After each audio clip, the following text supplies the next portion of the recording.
صل على سيدنا ومولانا محمد وعلى سيدنا علي وسيدتنا فاطمة وسيدتنا زينب وسيدنا حسن وسيدنا حسين وعلى آله وصحبه وبارك وسلم وسيدنا حسن وسيدنا حسين وعلى بسم اللہ الرحمن الرحیم۔ السلام علیکم ناظرین، پروگرام صبح نور کے ساتھ آپ کا میزبان نذیر احمد غازی حاضر ہے۔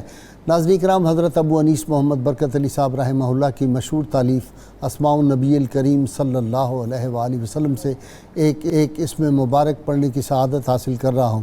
سیدنا مرتفع الدرجات صلی اللہ علیہ وآلہ وسلم، ہمارے سردار اونچے درجوں والے، درود و سلام بھیجے اللہ آپ صلی اللہ علیہ وسلم، آپ کی آل پاک اور آپ کے صحابہ کرام پر۔ حضرت عبداللہ بن مسعود رضی اللہ عنہ سے روایت ہے کہ حضور اکرم صلی اللہ علیہ وآلہ وسلم نے فرمایا، روز قیامت سب سے پہلے سیدنا ابراہیم علیہ السلام کو جنت کے جوڑوں میں سے ایک خاص جوڑا پہنایا جائے گا، پھر وہ عرش معلیٰ کے سامنے بیٹھ جائیں گے، پھر مجھے بلایا جائے گا اور جنت کا خاص جوڑا مجھے بھی پہنایا جائے گا، اور میں سیدنا ابراہیم علیہ السلام کے داہنی جانب ایسے مقام پر کھڑا ہوں گا جس پر میرے سوا کوئی اور نہیں کھڑا ہوگا۔ مجھ پر اس خاص مقام کی وجہ سے اگلے پچھلے رش کریں گے۔ ناظرین کرام، چہرہ نبوی صلی اللہ علیہ وسلم ذات الہی کے انوار کا سب سے بڑا مظہر، رحمت کونین صلی اللہ علیہ وسلم کی ذات و برکات، اللہ تعالیٰ کی ذات کا مظہر اتم، اور انوار الہی جو تھے اس کا مظہر اتم بھی ذات مصطفیٰ صلی اللہ علیہ وسلم ہے۔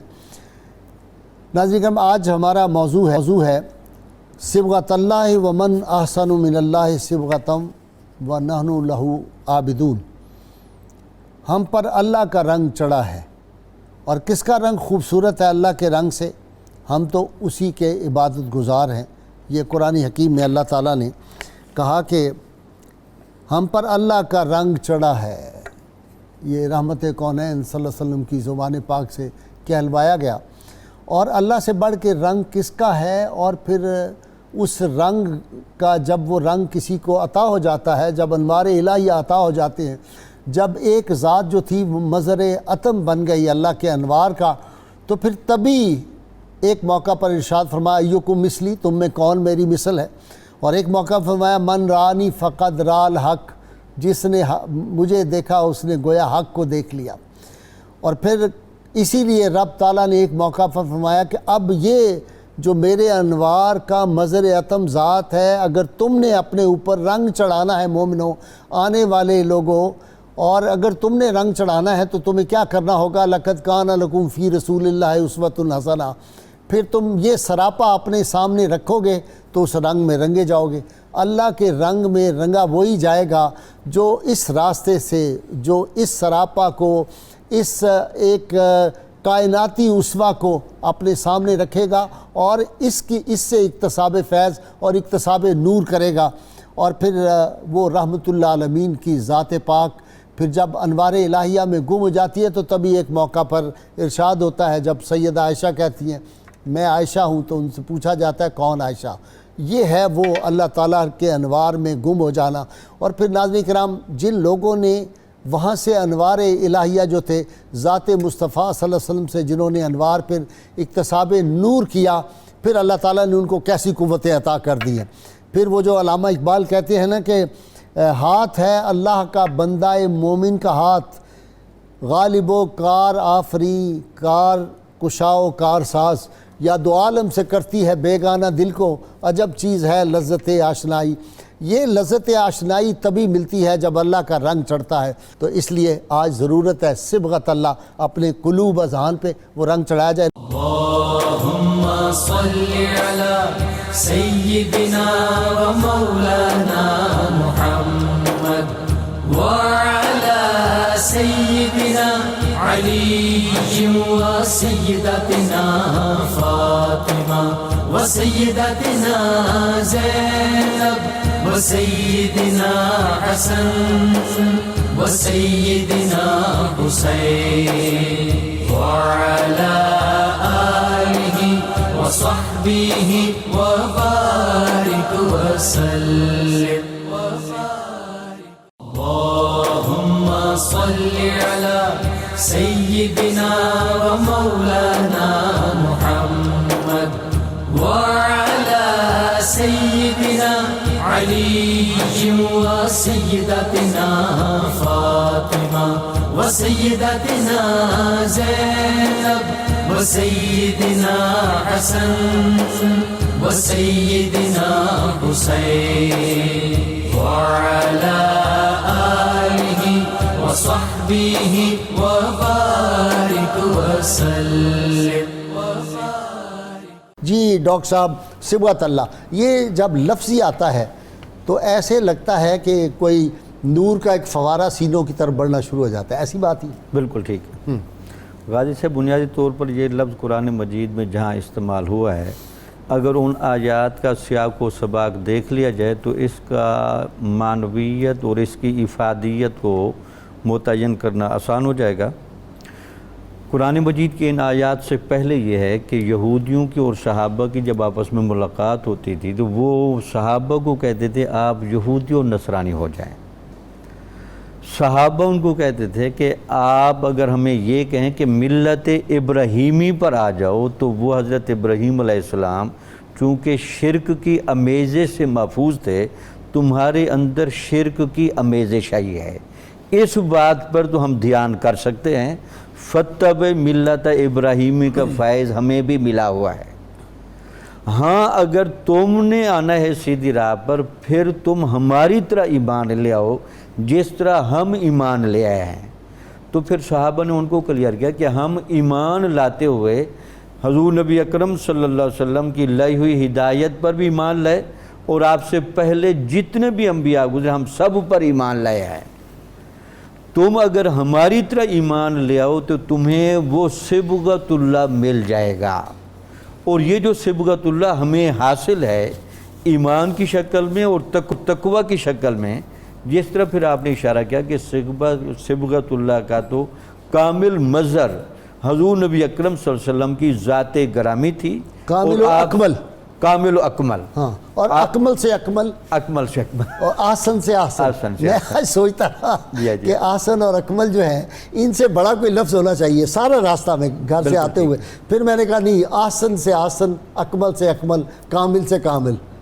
تو اس کے تحت مفسرین نے جو دو نکات لکھے ہیں کہ وہ کہتے ہیں صبغت اللہ بنیادی طور پر اللہ کا وہ خاص رنگ، خواہ ایمان کی شکل میں ہو، خواہ تقوی کی شکل میں ہو، یا دین کی روحانی تاثیر کی شکل میں جس میں بصیرت اور فراست شامل ہے، یہ اس بندے کو ملے گی جس کی فطرت سلیمہ ہو، جس کو عقل سلیم حاصل ہو، پھر جس کو حضور نبی اکرم صلی اللہ علیہ وسلم کے ساتھ وہ کامل وابستگی ہو تاکہ اس پر یہ صبغت اللہ کا رنگ چڑھے. اور جو اللہ کے سوا کسی کو وحدہ لا شریک نہ مانے اور رسول اللہ صلی اللہ علیہ وسلم کی ذات کے بعد کسی کو نبی سوچے بھی نہ کہ کوئی آ سکتا ہے، وہ راستہ ہمیشہ کے لیے بند ہو جائے گا. یعنی جی ڈاکٹر صاحب یہ عقیدہ لے کے نکلے گا تو پھر اگلا رنگ چڑھے گا. وہ رنگ کس طرح چڑھتا ہے؟ جی میں نے کہا رنگ ساز بھی ہوتے ہیں، رنگ باز بھی ہوتے ہیں.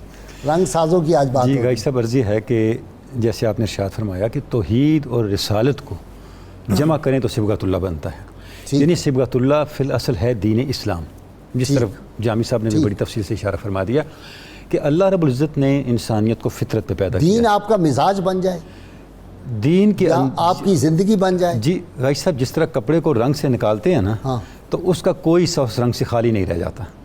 یعنی وہ رنگ اس کے اندر رچ بس جاتا ہے. آپ دین میں اس طرح رچ بس جائیں، دین آپ کے ہستی بن جائے. ٹھیک ہے، اس کو صبغت اللہ کہتے بے ہیں. شک آپ کاروبار کر رہے ہیں، بے شک آپ حکومت وہ کر چیزیں رہے ہیں، پھر اسی میں ہو رہی ہوں گی. یہ جو تصور نیا آ گیا ہے کہ صرف عبادت کی حد تک یہ جو ہے عبادات یہاں تک ہی دین ہے. ویسا غرض یہ ہے کہ عبادت کا تصور ہی، اگر ہم یہ کہیں کہ صرف عبادات تک دین ہے، یہ بات بالکل درست ہے. اگر آپ کو پتہ ہو عبادت ہے کیا، مجھے یہ بتائیں اسلام میں کون سا معاملہ عبادت نہیں ہے؟ واہ، پوری زندگی عبادت ہے. ٹھیک. عبادت کہتے ہیں بندگی کو.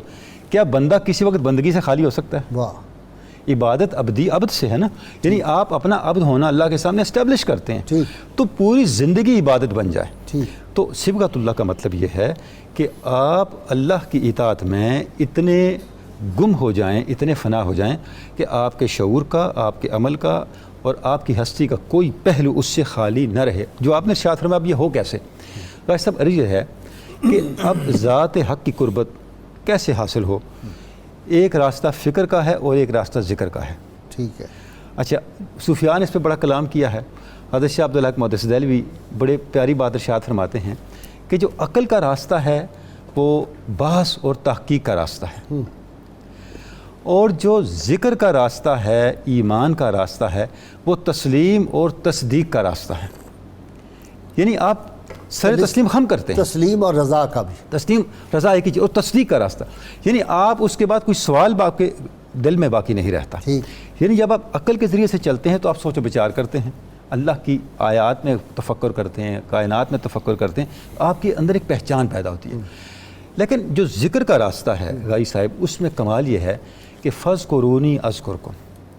اب ذکر اللہ کی صفت ہے، یعنی جب آپ اللہ کی صفت میں اپنے آپ کو رنگتے ہیں تو پھر آپ صبغۃ اللہ کے قریب ہونے لگتے ہیں، آپ کو صبغۃ اللہ کا فیضان ملنے لگتا ہے. با مصطفیٰ بے رساں خیش راہ کے دی ہما اوست، اگر باؤ نہ رسیدی تمام بولا-بیس. یہ وہ رنگ ہے، اس طرح رنگ چڑھے گا. بلا شبہ علامہ اسی طرف اشارہ فرما رہے ہیں کہ آپ اپنے آپ کو حضور کی اتباع میں فنا کریں. مصطفیٰ بے رساں خیش کا مطلب یہ ہے کہ آپ کی ذاتی زندگی ہو کہ اجتماعی زندگی ہو، اس کا کوئی پہلو حضور کی حیات پاک سے دور نہ ہو. اگر ایسا ہے، اور اگر آپ حضور کی ذات گرامی سے، آپ کی حیات پاک سے دور ہیں، تو پھر بولاہبیت کا راستہ ہے. ٹھیک. پھر بولاہبیت کے راستے کی پیروی ہو رہی ہے. یعنی زندگی میں اسلام کو جب آپ اڈاپٹ کرتے ہیں، جب آپ کوئی رنگ لیتے ہیں تو پھر وہ پورا رنگ لیتے ہیں، ورنہ وہ رنگ نہیں ہوگا، وہ ڈب کھڑبا ہو جائے گا. صاف ظاہر ہے اس کی تو حید ہی بدل جائے گی. ٹھیک ہے. یہ وحدت ہے اسلام کی. اور غائی صاحب ہمارے بڑے لوگوں نے جب اس نقطے کو سمجھا تو انہوں نے دنیا پہ رول کیا. جی ہاں جی. ہاشمی صاحب آپ کی طرف آ جاتا ہوں. اقبال کا ہی پھر شعر آ جاتا ہے، یہ اقبالیات کے ماہر بیٹھے ہوئے ہیں. عجب کیا گرم ہو پرویں میرے نخچیر ہو جائیں، کہ بر فطرہ کے صاحب دولت بستم سر خود را. سبحان اللہ. وہ جو ہے نا کہ کی محمد سے وفا تو نے تو ہم تیرے ہیں، تو ہم تیرے ہیں. یہ جہاں چیز ہے کیا لوح و قلم تیرے. وہ رنگ چڑھ جائے تو پھر شیر، بکری، گیدڑ سب برابر تمہارے سامنے. پھر آسمان کے ستارے بھی جو ہے وہ تمہارے ہاتھ میں آ جاتے ہیں. جی ہاں. بسم اللہ الرحمن الرحیم. قبلہ غائی صاحب اسی کو تسلسل اگر دے تو دیکھیں سیدنا عمر فاروق رضی اللہ تعالیٰ عنہ جو ہے وہ ایک دفعہ مطلب راستے سے گزرتے ہوئے میدان مکہ کی طرف بڑھتے ہوئے جو ہے وہ روتے ہوئے نظر آتے ہیں، اور پوچھنے والے پوچھتے ہیں کہ کیوں آپ رو رہے ہیں؟ تو آپ یہی فرماتے ہیں کہ عمر وہی ہے کہ جو اس میدان میں جو ہے وہ اونٹ چلایا کرتا تھا، اور چند ایک اونٹ جو ہے وہ اس سے قابو نہیں آتے تھے. والد صاحب پھینٹی لگاتے جی ہاں. تو اب جو ہے وہ مطلب 22 لاکھ یا 26 لاکھ مربع میل کا حکمران ہے. تو یہ وہ رنگ ہے کہ جو بارگاہ مصطفیٰ یہ رنگ چڑھتا ہے تو جس کو اونٹ چلانے نہیں آتے پھر وہ دنیا کا سب سے اعلیٰ حکمران اور بیسٹ ایڈمنسٹریٹر بنتا ہے. بالکل. آج تک یورپ بھی اس سے باہر نہیں جا سکا جو ایڈمنسٹریشن کے خطوط سیدنا عمر فاروق رضی اللہ تعالیٰ. یہ صبغۃ اللہ ہے. صبغۃ اللہ کے حوالے سے مفسرین نے جو نکات لکھے تو اس میں پیارے کریم آقا صلی اللہ تعالی علیہ وسلم کی حدیث پاک تخلقوا باخلاق اللہ، کہ اپنے آپ کو اللہ تعالیٰ کی اخلاق سے آراستہ کر لو، اللہ تعالیٰ کی صفات کے مظہر بن جاؤ. اللہ تبارک و تعالیٰ کی جو عادات ہیں، اس کی جو سنت ہے، اس کی تمہارے اندر جھلک نظر آنی چاہیے. وہ حلم ہے، وہ حیا ہے، وہ عفو و درگزر ہے. ان سب چیزوں کی مظہر جو ہے وہ تمہاری ذات ہونی چاہیے.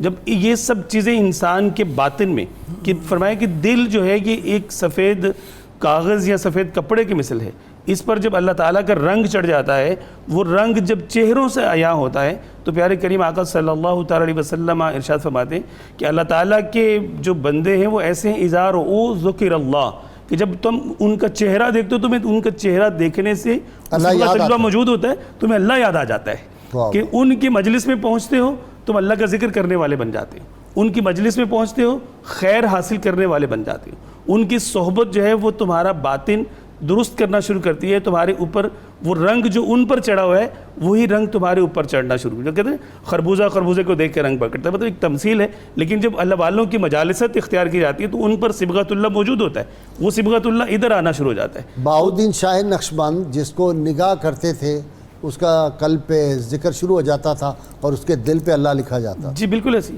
اور یہ آپ دیکھیے کہ پیارے سیدنا علی المرتضیٰ شیر خدا رضی اللہ تعالیٰ عنہ کے حوالے سے آتا ہے حدیث طیبات میں کہ آپ جب کبھی تشریف لاتے اپنے مطلب حجرہ مبارکہ سے باہر تشریف لاتے تو لوگ ان کو دیکھتے ہی لا الہ الا اللہ لا الہ الا اللہ کی صدائیں لگانا شروع کر دیتے اور کہتے کہ کتنا بہادر نوجوان ہے، کتنا خوبصورت نوجوان ہے۔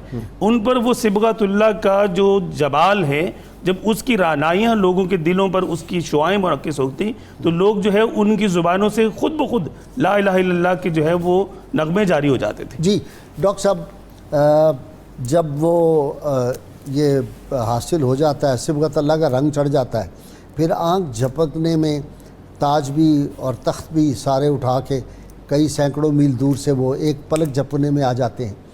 پھر جب وہ رنگ چڑھتا ہے تو پھر چابیاں بیت المقدس جو ہے اس بندے کا چہرہ دیکھ کے وہ اس کے حوالے کر دی جاتی ہیں۔ جب وہ صبغۃ اللہ کا رنگ چڑھا ہوتا ہے تو وہ جو آتے ہیں لوگ کرنے کے لیے، کیا وہ مباحثہ کیا اس کو کہتے ہیں، مباہلہ کرنے کے لیے، وہ کہتے ہیں نہیں یہ تو اگر کہیں پہاڑ کو تو پہاڑ نیچے آ جائے گا، بھاگ جاؤ۔ وہی جب آتا ہے تو پھر دنیا کی حالت کیا ہے کہ خلیفہ وقت ہے، 24 لاکھ مربع میل کا مالک ہے، عید کے روز بیٹے کے قمیض دیکھتا ہے پرانی پھٹی ہوئی تو رونا شروع کر دیتا ہے۔ عمر بن عبدالعزیز جو ہے وہ بیٹیوں کے کپڑے پرانے نہیں ان کو دے سکتا، جو پہلے لاکھوں کا وہ جو تھا پہنتا تھا۔ امام غزالی جو ہے وہ 500 دینار کا جو سوٹ پہنتا تھا، پھر بعد میں 1.5 دینار کا سوٹ پہننا شروع کرتا ہے۔ یہ کیا رنگ ہے؟ یہ کس طرح بدل دیتا ہے بندوں کو؟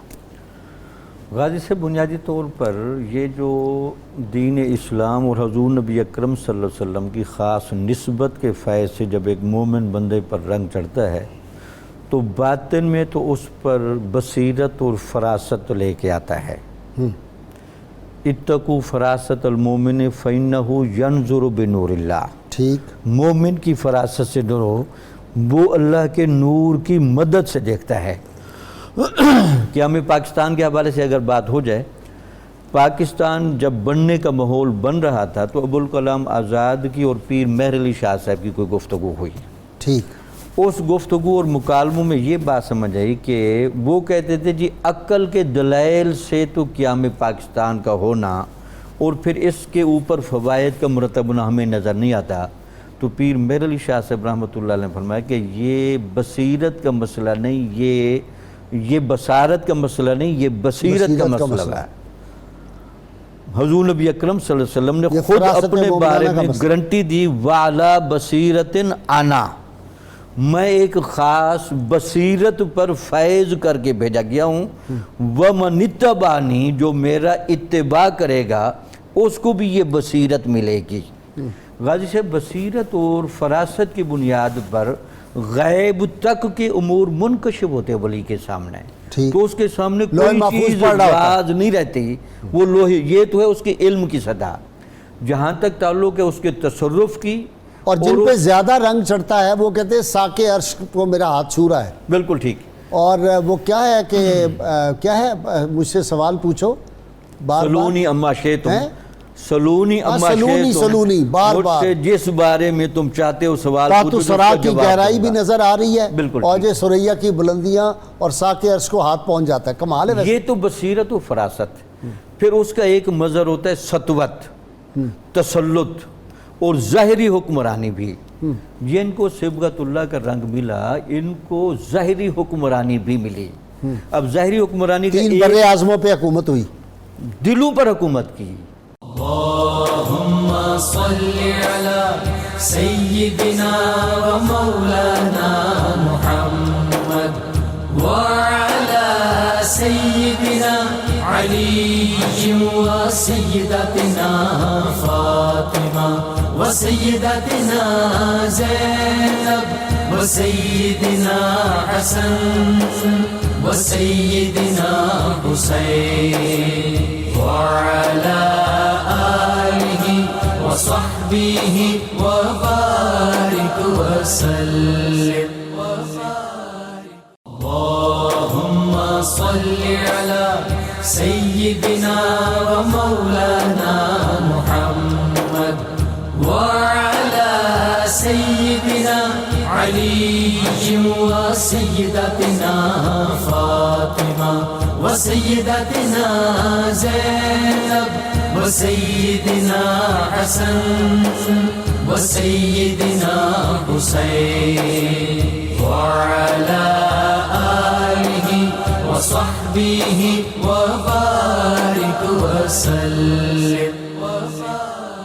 ناظرین کرام، یہ ہستی بیک وقت صاحب قلم بھی تھی اور صاحب سیف بھی تھی، جہاد میں بھی حصہ لیا، بہت بڑے جج بھی رہے، ہمس اور مصر 2 جگہوں پہ جج کے فرائض انجام دیے، اور پھر حافظ قرآن بھی تھے، حافظ الحدیث بھی تھے، تفسیر میں بھی کام کیا، اور حدیث میں اتنا بڑا کام کیا کہ بعض لوگوں کے مطابق امام بخاری اور مسلم کے بعد امام نسائی رحمۃ اللہ علیہ کا نام آتا ہے. ان کی خدمات حدیث کے باب میں اتنی بے مثال اور لازوال ہے، قیامت تک امت مسلمہ جو ہے وہ ان پہ فخر کرتی رہے گی. جی پروفیسر سعید خان صاحب، امام نسائی احمد بن شعیب رحمۃ اللہ علیہ. بسم اللہ الرحمن الرحیم. اللہم صلی علی محمد وعلی آل محمد وبارک وسلم. حافظ الحدیث، شیخ الاسلام، امام المسلمین، قاضی احمد بن علی بن شعیب یا احمد بن شعیب جی رحمۃ اللہ تعالی علیہ ان خوش نصیب افراد میں سے ایک نمایاں مقام رکھنے والے ہیں جنہیں پروردگار عالمین نے اپنے محبوب علیہ السلام کے اسوہ حسنہ کے جمع کرنے کے لیے، اس پر کام کرنے کے لیے ان کو سعادت عطا کی. ہم قرآن کریم کا مطالعہ کرتے ہوئے جب یہ پڑھتے ہیں کہ اللہ کریم فرماتا ہے کہ ہم نے قرآن اتارا اور ہم ہی اس کے محافظ ہیں. اِنَّا نَحْنُ نَزَّلْنَا الذِّكْرَ وَإِنَّا لَهُ لَحَافِظُونَ. اب وہ قرآن یہ کہتا ہے کہ لَقَدْ كَانَ لَكُمْ فِي رَسُولِ اللَّهِ أُسْوَةٌ حَسَنَةٌ. رسول اللہ صلی اللہ علیہ وسلم کی حیات طیبہ تمہارے لیے بہترین نمونہ ہے. اب وہ بہترین نمونہ جب تک قرآن کریم کی طرح محفوظ نہ ہوگا وہ مسلمانوں کے سامنے نہیں رہ سکتا. اس لیے یہاں ایک بات جو ہے نا وہ نہ کی تو ناانصافی ہو جائے گی اور بہت بڑی غلطی ہو جائے گی. پھر جب یہ نمونہ، یہ جو شاہکار رب تعالیٰ نے بھیج دیا تو کہا اس کی حفاظت واللہ یعصمک من الناس، میں 2 چیزوں کی حفاظت کروں گا، یہ میرے ذمہ ہے، ایک میری کتاب کی اور ایک صاحب کتاب. وہ تو اللہ تعالیٰ نے اپنے محبوب علیہ الصلاۃ والتسلیم کے لیے تو یہاں تک فرما دیا کہ ذرنی والمکذبین، محبوب چھوڑ دو مجھے اور ان جھٹلانے والوں کو، آپ کو جواب نہیں دینے دوں گا، میں خود میدان میں اتروں گا، میں خود آپ کی طرف سے دفاع کروں گا. وہ تو ہے آپ صلی اللہ علیہ وسلم کے عزت و ناموس اور آپ کا اس میں یہ آپ کے اقوال بھی شامل ہوں گے حضرت. تو آپ کا اسوہ حسنہ اس کے بغیر قرآن کریم پوری طرح سمجھ آ ہی نہیں سکتا. سبحان اللہ. تو اس لیے تاریخ اسلام کے یہ جو درخشندہ ستارے ہیں جنہوں نے حدیث کے اندر اتنا بڑا نام پیدا کیا، ان میں سے ایک یہ امام نسائی احمد بن شعیب ہیں، اور انہوں نے اس کام کے ساتھ ساتھ اپنی شخصیت کے نکھار کے لیے ورع و تقوی کا یہ عملی طور پر مظاہرہ کیا. بڑے خوشحال تھے، بڑی ٹوپی سر پر رکھتے تھے، خوبصورت بھی بڑے شاہانہ جبہ رکھتے تھے، اور ایک دن روزہ رکھتے تھے، ایک دن افطار کرتے تھے. رات کا اکثر حصہ اللہ کی عبادت میں کھڑے ہو کر گزار رہے ہیں. تو ایسے لوگ جب اس علمی میدان میں علم اور عمل کے ساتھ ساتھ اپنا کردار اور عمل لے کر آتے ہیں تو یقیناً اللہ تعالیٰ کی رحمتیں اور برکتیں بھی ان کو شامل حال ہوتی ہیں. تو امام نسائی رحمۃ اللہ علیہ نے ابتدائی 15 سال نساء میں گزارے، اور اس کے بعد آپ خراسان میں آئے، وہاں کے علماء سے علم حاصل کیا، بڑے بڑے اس وقت کے علماء. اور پھر جب بغداد پہنچے ہیں تو امام قتیبہ جیسے ان کے اساتذہ میں ہیں، اور امام سلیمان بن اشعث ابو داؤد سجستانی جیسے ان علماء موجود ہیں جن سے انہیں تلمیذ ہونے کا، شاگرد ہونے کا شرف حاصل ہوا. جی علامہ صاحب، علمی مقام. بسم اللہ الرحمن الرحیم. امام نسائی ان عظیم ترین محدثین میں سے ہیں جن کو اللہ تعالیٰ نے بعد از وصال بھی پوری دنیا میں حیات جاویدانی بخشی ہوئی ہے. سبحان اللہ. ان کی تصانیف، ان کی علمی مشگافیاں آج تک دنیا ان سے فیض یاب ہو رہی ہے.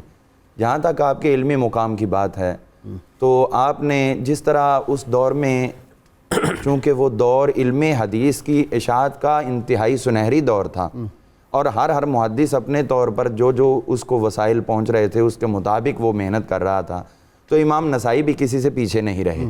تو امام نسائی نے ایک سب سے پہلے کتاب تحریر فرمائی جس کے اندر آپ نے 11,949 احادیث جمع فرمائی اور اس کا نام آپ نے سنن کبریٰ رکھا. تو اس کے اندر آپ دیکھیں، ابھی آپ انٹرو میں فرما رہے تھے کہ اہل بیت سے بہت زیادہ محبت تھی. ان کی محبت کا عالم یہ تھا کہ اس کتاب کا جو آپ نے اختتام کیا ہے اس کے اندر آخری روایت جو آپ نے حدیث پیش فرمائی ہے وہ یہ ہے کہ حضور صلی اللہ علیہ وسلم کا فرمان علی شان نقل کیا کہ سرکار فرماتے ہیں نازل علی ملکن فبشرنی ان فاطمہ سیدات نساء امتی وان الحسن والحسین سیدا شباب اہل الجنہ. حضور علیہ السلام فرماتے ہیں کہ فرشتہ میرے پہ حاضر ہوا اور اس نے آ کے مجھے یہ خوشخبری دی کہ فاطمہ جو ہے وہ میری امت کی تمام عورتوں کی سردار ہے اور حسن اور حسین دونوں جنتی جوانوں کے سردار ہیں. پھر حاکم رم اللہ کو جب آپ نے یہ پیش کیا یہ پورا نسخہ، انہوں نے دیکھا، بہت پسند کیا، تو کہنے لگے کہ یہ اتنی ضخیم ہے، آپ اس کو ذرا مختصر کریں عوام الناس عرب کے مطابق تاکہ لوگ تمام کے تمام زیادہ سے زیادہ مستفید ہو سکیں. تو آپ نے پھر اسی کی تلخیص کی اور اپنے شاگردوں کے ساتھ آپ نے کروائی. امام ابن سنئی وغیرہ وہ ہے ان کو لگا کے. کبریٰ بھی ہے جی سنن کبریٰ، ہاں جی میرے کتب خانے میں الحمدللہ موجود ہے. نہیں اس کا ترجمہ نہیں ہوا اس کا. اور جو یہ آپ نے رکھی اس کا نام سنن السنن الصغیر، سنن صغریٰ یا سنن النسائی المجتبیٰ، یہ اس نام سے جو ہے یہ مشہور ہے. اور اس کے اندر آپ نے 5,758 احادیث جو ہیں وہ جمع فرمائی ہیں اور یہ سیاستہ کے اندر شامل کتاب ہے. اور اس میں آپ یہ اندازہ فرمائیں کہ آپ کی اس کتاب کا درجہ یہ ہے کہ اس کتاب کے اندر امام مسلم کی جو اختلافی روایات کا انداز ہے وہ بھی موجود ہے. امام سلیمان بن اشعث سجستانی، امام ابو داؤد، ان کی سنن ابی داؤد کا فقیہانہ انداز بھی اس کے اندر موجود ہے. ان کے استاد بھی تھے اور امام ترمذی رحمۃ اللہ تعالی علیہ وہ جو آپ احادیث بیان کر کے اپنی آراء پیش کرتے ہیں وہ جھلک بھی اس کتاب کے اندر نظر آتی ہے. ذاتی خصائل رفت. بسم اللہ الرحمن الرحیم. غازی صاحب، امام نسائی کو دیکھ کر یہ ابلاغ مکمل ہو جاتا ہے کہ ایک عالم دین کا حقیقی مقام کیا ہوتا ہے معاشرے میں. سبحان اللہ. اور ایک عالم دین صرف لفظوں کے ہیر پھیر میں نہیں رہتا، وہ فکری شدتوں کو کم کر کے اعتدال میں لاتا ہے. اور آپ ائمہ محدثین میں وہ شہید محبت ہیں جنہوں نے ایک فکری غلطی کی اصلاح کرتے ہوئے اپنی جان دے دی. واہ واہ واہ. اس سے بڑھ کر ان کی خدمت، میرا یہ خیال ہے غازی صاحب، اہل بیت اطہار کی محبت قلوب میں جاگزیں کرنے کے لیے ان کی خدمات بے مثال اور لازوال ہیں. اور امام نسائی نے ثابت کیا کہ حضرات حسنین کریمین رضی اللہ تعالیٰ عنہما میرے جنت میں ہی سردار نہیں ہیں، دنیا میں بھی سردار ہیں، لو دیکھ لو میں ان کی عظمت کے لیے جان دے رہا ہوں. اور مجھے یہ فیل ہوتا ہے غازی صاحب کہ بارگاہ مصطفیٰ علیہ تحیت و ثنا میں ان کی یہ علم حدیث کی کاوش قبول ہوئی جس کا یہ نتیجہ نکلا کہ یہ آل نبی پر قربان ہو گئے. واہ واہ واہ. اور آپ اچھا وہ خصائص ان میں نظر آتے ہیں، صرف لفظی طور پر محبت کا اظہار نہیں، عملی جان ہی دے دی. جس حاکم کے ساتھ یہ جہاد کرتے تھے نا، نجی محافل میں اس سے نہیں ملتے تھے. ہاں یہ کمال کی بات ہے. جا کے میدان میں ساتھ ہے، میدان میں ساتھ جب جہاد ختم ہوا، اور حکام کی مجالس سے اکثر کنارہ کش رہتے تھے. نہیں گئے نہیں، پاس وہی آتے تھے. نہیں خود بھی عہدوں پر رہے ہیں، لیکن حکام کی محافل چونکہ دل کو سخت کر دیتی اس لیے اس سے علیحدہ رہے ہیں. اور امام نسائی کی حیات یہ ہمیں بتاتی ہے کہ جو محدث حدیث کی بات کرنے والا، اپنے آپ کو حدیث کا پابند کہنے والا، اس کا مقام کیا ہوتا ہے اور کس طریقے سے جو فکری مغالطے ہوتے ہیں ان کو دور کرتا ہے اور راہ راست پر لاتا ہے. اور یہی ایک عالم دین کا مقام ہے. اور آپ دیکھیے کہ آپ طبعاً فیاض تھے، آپ بڑے خوش خوراک تھے غازی صاحب. ان کے بارے میں نے پڑھا بڑی دلچسپ بات کہ مرغیاں خود پالتے تھے، دیسی مرغی. آج بھی ہمارے کئی دوست بڑے ہوتی تھی آج بھی ہمارے کئی دوست بڑے شوقین ہیں اہل علم. اچھی بات. اور کھجوریں، غذا اچھی لے. اہل علم خوش خوراک ہوں تو بہت اچھی بات ہے. ڈاکٹر ایک بات آپ دیکھیں کہ ادب جو تھا نا حدیث پاک کا، وہ بھی جب پڑھاتے تھے یا لکھتے تھے تو کہتے ہیں پہلے نوافل پڑھتے، خوشبو لگاتے، خوبصورت لباس پہنتے. مجھے یاد ہے حضرت سعید بن مسیب رضی اللہ تعالیٰ عنہ کے بارے میں امام مالک نے لکھا کہ میں ان کی خدمت میں گیا تو جا کے ان سے ایک آدمی آ گیا، میں بھی بیٹھا تھا، تو اس نے آ کے حدیث پوچھی.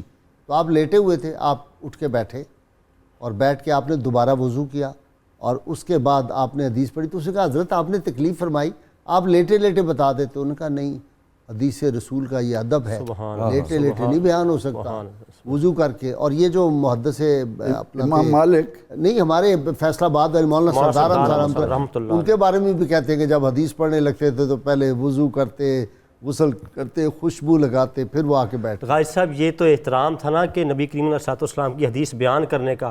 اس عہد کی جو علم حدیث کی مجالس دیکھیے کہ بعض دفعہ لوگ اگر خوشگپیوں میں بھی مصروف ہوتے تھے نا، اچانک اگر کوئی نبی پاک علیہ السلام کی حدیث بیان کر دیتا، سب پر سکتہ طاری ہو جاتا. اللہ، اور ادب سے ان پر ایسی خشیت طاری ہوتی کہ آنکھوں سے اشک جاری ہو جاتے کہ آقا کی بات آ گئی.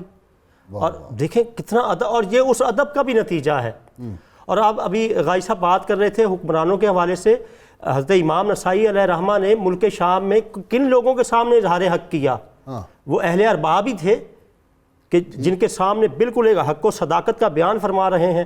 اور آج دیکھیے کہ عہد جدید میں دیکھ لیجئے جو علم حدیث پہ کوئی کام کر رہا ہو، عموماً وہ سماجی اعتبار سے اتنا انٹریکٹ نہیں رکھتا، الگ الگ رہتا ہے. لیکن امام نسائی کی حیات دیکھیے کہ ایک طرف جہاد کر رہے ہیں، راتوں کو عبادت کر رہے ہیں، اور آپ کثیر فیملی بڑی کثیر تھی، 4 ازواج تھیں آپ کی، اور بڑے خوش. ایک پتہ چلتا ہے کہ عالم دین کا ایک سٹیٹس کیا ہوتا ہے سوسائٹی میں.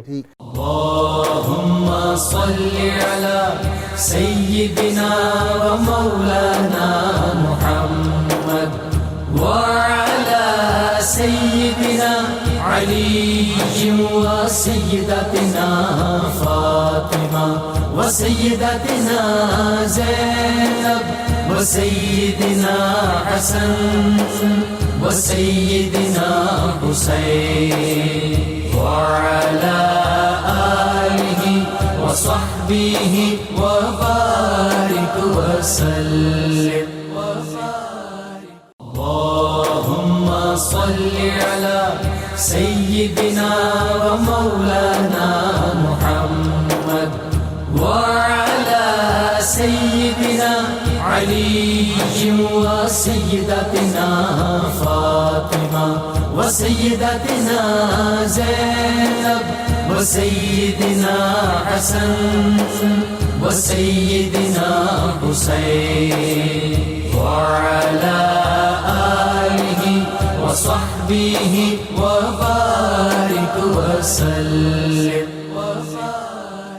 علامہ برکاتی صاحب، آپ کی علمی خدمات، اس کے علاوہ بھی حدیث کی جو کتاب آپ نے لکھی، آپ نے بتایا سنن نسائی، اس کے علاوہ امام نسائی رحمۃ اللہ تعالی علیہ کی اگر علمی کیفیت کو سمجھنا ہو تو ایک اصول ہے دنیا میں، وہ یہ ہے کہ انسان کی تربیت 2 چیزوں سے ہوتی ہے. ایک اس کے لیے توارث ہوتا ہے اور دوسرا ماحول ہوتا ہے. اور آپ نے جو مصر میں جا کر رہائش رکھی تھی وہ بازار تھا جو کتابوں کا بازار تھا، اور اس کو زقاق القنادیل کہا جاتا تھا. اس میں آپ نے رہائش رکھی تھی جہاں پر یہ تمام علمی کام ہوتے تھے، لوگ علمی بیٹھکیں کرتے تھے، وہاں پر علمی نشستیں ہوا کرتی تھی، اس میں آپ رہے ہیں. علامہ یہاں ایک بڑی دکھ کی بات پھر میں کہنے لگا ہوں، آپ تینوں ہیں اور میرے ناظرین بھی سن رہے ہیں. جس معاشرے میں کتابیں فٹ پاتھ پہ رکھ کے بیچی جائیں اور جوتے بڑے اونچے سجا کے رکھے جائیں، ان معاشروں کی تباہی مقدر ہوتی ہے. کتابوں کی نہیں جوتوں کی اتوار کے روز اور جمعے کے روز جو ہمارے کتابوں کے بازار لگتے ہیں، زمین پہ کتابیں ہیں، اور آپ جا کے یہ جو شو سٹورز پہ دیکھیں ذرا کتنے اونچے بلند مقام پہ جوتے رکھے ہوئے ہیں. لوگ سمجھتے ہیں نا جی ہمیں کتابوں کی نہیں جوتوں کی ضرورت ہے. جی تو اب اس میں یہ ہے کہ آپ نے وہاں پر رہائش رکھی، اور اس کے آپ کی رہائش رکھنے کا مقصد یہ تھا کہ زیادہ سے زیادہ جو ہے وہ علمی جواہر پارے میں اپنے پاس جمع کر سکوں. اس میں آپ نے جو کتابیں تحریر فرمائیں، آپ نے تفسیر پہ بھی کام کیا، لیکن 1 جلد لکھ سکے، اس پہ زیادہ کام نہ ہو سکا. اگرچہ آپ کی عمر بہت تھی، آپ نے 88 سال کی عمر پائی ہے، لیکن وہ تمام کی تمام عمر جو ہے دین اسلام کی خدمت میں کسی نہ کسی رنگ میں صرف ہوئی ہے. اسی طرح آپ نے ایک کتاب لکھی جس کا نام عمل الیوم واللیلہ ہے.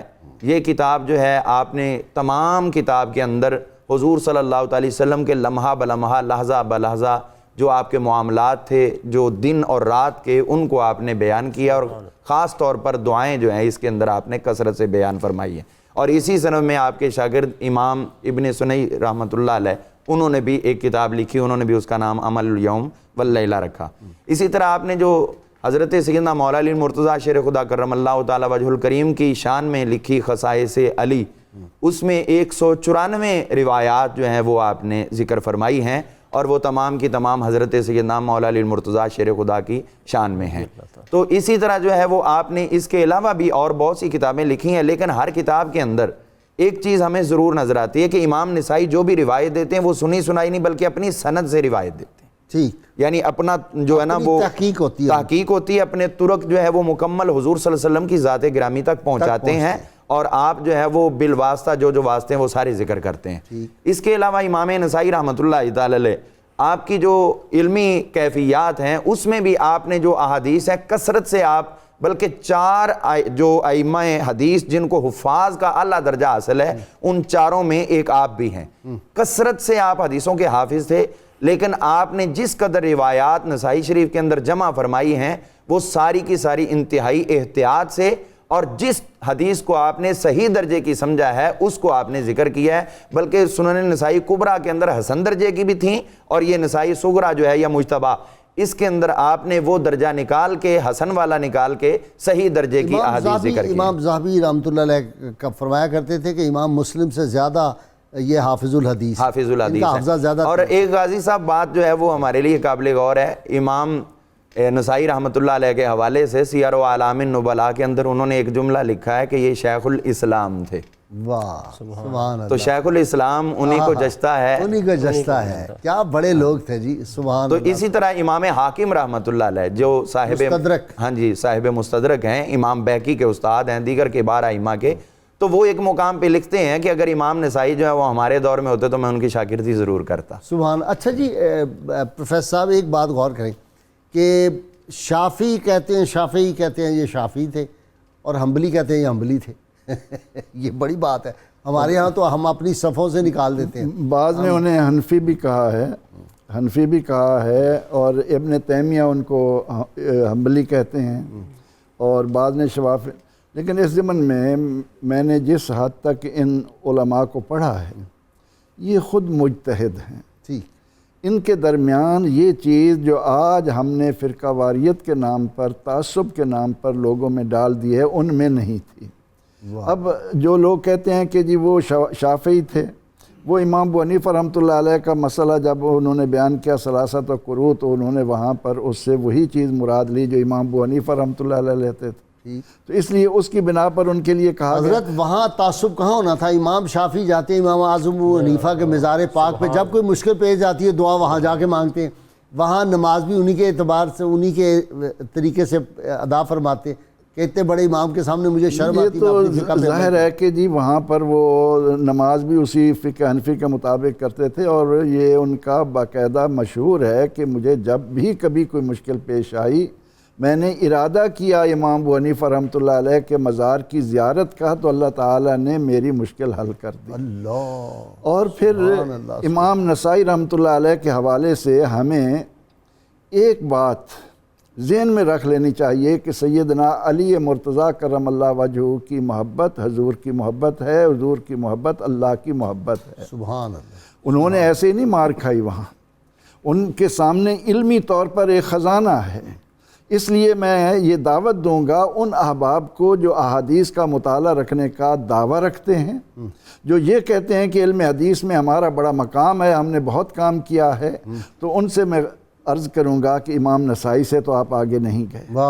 امام نسائی رحمۃ اللہ علیہ کو دیکھو کہ جن کے سامنے صرف احادیث ہی نہیں قرآنی آیات موجود ہیں کہ جس کو اللہ تعالیٰ نے اتنا بڑا درجہ دیا ہو کہ اگر اللہ کریم یہ نازل فرماتا ہے کہ میرے نبی علیہ السلام سے سوال کرنے سے پہلے صدقہ دو اور پھر سوال کرو, تو صدقہ دینے کا موقع صرف حضرت علی کرم اللہ وجہہ کو ملتا ہے, پھر وہ لے لی جاتی ہے.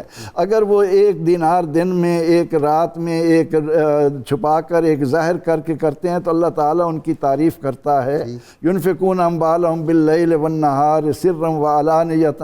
تو اللہ تعالیٰ نے جب حضرت علی کرم اللہ وجہہ کو یہ مقام دیا، ان کے اہل بیت کے ساتھ محبت کو حضور علیہ السلام نے اتنا وہ دیا، تو امام نسائی رحمۃ اللہ علیہ نے اپنے عمل سے قیامت تک آنے والے مومنوں پر بتایا. ناظرین کرام، کتاب الشفاء سے نسخے کا وقت ہو گیا. جنون اور مرگی کا روحانی علاج. جنون اور مرگی کی بیماری میں روزانہ صبح و شام 3 بار سورہ فاتحہ پڑھ کر دم کرنے سے جنون اور مرگی جیسی بیماریوں سے اللہ تعالیٰ نجات عطا فرماتے ہیں. شرط یہ اول و آخر 11 مرتبہ کوئی بھی درود پاک جو آپ کو آتا وہ پڑھیں. سید علی مرتضیٰ شیر خدا فاتح خیبر رضی اللہ تعالیٰ عنہ ارشاد فرماتے ہیں، حکمت کا درخت دل میں اگتا ہے، دماغ میں پلتا ہے اور زبان پر پھل لاتا ہے. ناظرین کا اللہ کریم سے دعا ہے اللہ تعالیٰ میں حضور رحمت عالمین صلی اللہ علیہ وسلم کی غیر مشروط محبت اور لامحدود وفاداری نصیب فرمائے. اللہم صلی علی سیدنا و مولانا محمد وعلی سیدنا علی و سیدتنا فاطمہ و سیدتنا زینب و سیدنا حسن و سیدنا حسین وعلی آلہ و صحبہ و بارک وسلم.